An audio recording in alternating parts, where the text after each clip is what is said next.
TNA, I understand that you're in a bit of a transition period right now, but can we please have a little more consistency with the booking? I mean, I'm really confused about something here. How exactly does the Pope go from beating Desmond Wolfe in about 4 minutes on Impact, to losing to Wolfe on pay per view, to losing to a piece of shit like Orlando Jordan, to beating the World Heavyweight Champion in a non title match?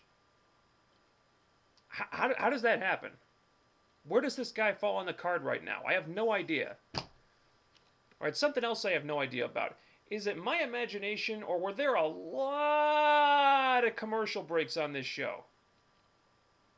Seriously, there were so many it felt like Impact was just something that Spike TV was using to pad the segments until it was time for more commercials. Look, I know TNA has had this problem in the past, but it just seemed really out of control this week for some reason. Because when you spend almost the entire show hyping up a title match between two people who have a lot of history, in this case Angelina and Tara, and then you cut to commercials 30 seconds after the bell rings, that's a problem. Okay, when you do that, you're pretty much taking all that hype and throwing it away because you're telling the fans, hey, you know that match that we've been telling you was really important all night? Well, it's really not that important. And we're going to prove it by cutting away from it as soon as it starts. Speaking of cutting away from things too quickly, you finally got around to announcing the main event of Against All Odds, which I was starting to think you had forgotten about, seeing as how the pay-per-view was in 10 days. Alright, AJ and the Pope have a pretty good match. Pope gets the upset pin, AJ and Flair attack him, then Samoa Joe makes the save. Now, I'm fine with Joe being a babyface again. He's been getting face pops for a while now, so I guess there's no point in really fighting it. But him and Pope clear the ring, Joe cuts his promo, the match is set, then he's like, hey Pope, let's go kick their asses. And just when Joe and Pope go after AJ and Flair again, they cut to a backstage interview. TNA, what are you doing? Don't cut away from that, stay on it. This is your main event of Against All Odds. This is the first actual hype you've had for it. Why are you cutting away? You need to stay on this as long as you can. And another thing, why the hell wasn't this the main event angle of the show instead of the crappy 2-minute match with Nash and Foley with the band showing up afterward?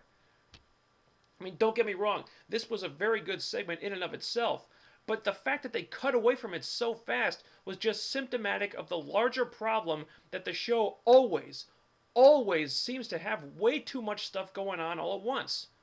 Now, I like Angelina as much as the next guy, but was her backstage interview really so important that they had to cut away from the segment that was setting up the main event of the next pay-per-view?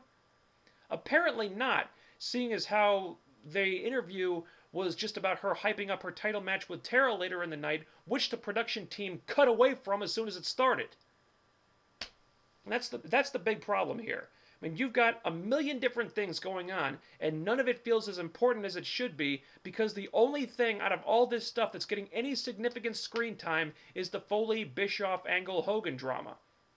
Now, I assume that there's probably a larger storyline in the works here that will start to involve the rest of the show sooner or later, and we'll probably get a nice payoff at a big show like Lockdown or something, but Lockdown is a couple of months away.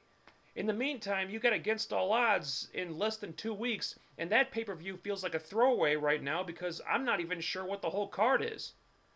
I mean, I know there's AJ versus Joe, which will have 2 weeks of build-up, 3D versus the Nasty Boys, which I don't even want to see because the Nasty Boys make me sick to my stomach. Some type of number one contenders tournament for which the qualifying matches have all been about 3 minutes long, if that. So it must not be that important because TNA isn't devoting any time to it. Plus, we all know Kurt Angle's going to win because he's the only one in the tournament getting any mic time. And Desmond Wolfe wasn't even on the show this week. And correct me if I'm wrong, but I think that's all that's been announced for this pay-per-view. Now, obviously, the Foley, Bischoff, Angle, Hogan stuff is important somehow, so it should be getting a fair amount of focus on the show, but not at the expense of the pay-per-view hype time, because that's time that you really don't have at this point. But let's not get carried away with the negative stuff, alright? As I said, the whole segment with Joe, AJ, Flair, and Pope was very good, and Joe's promo was awesome. It just, this really should have been the main event angle.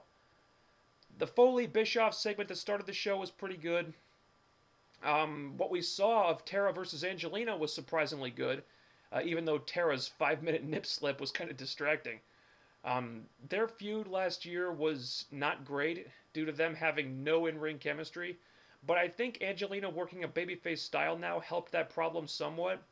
I mean, it's still not even close to the best matchup that you could make in the knockout division, but that was probably the best match that the two of them have had with each other. I mean, they had some good things on this show, but they really need to streamline, stop trying to do so many things at once. If you got Against All Odds coming up soon, that's what you need to be focused on.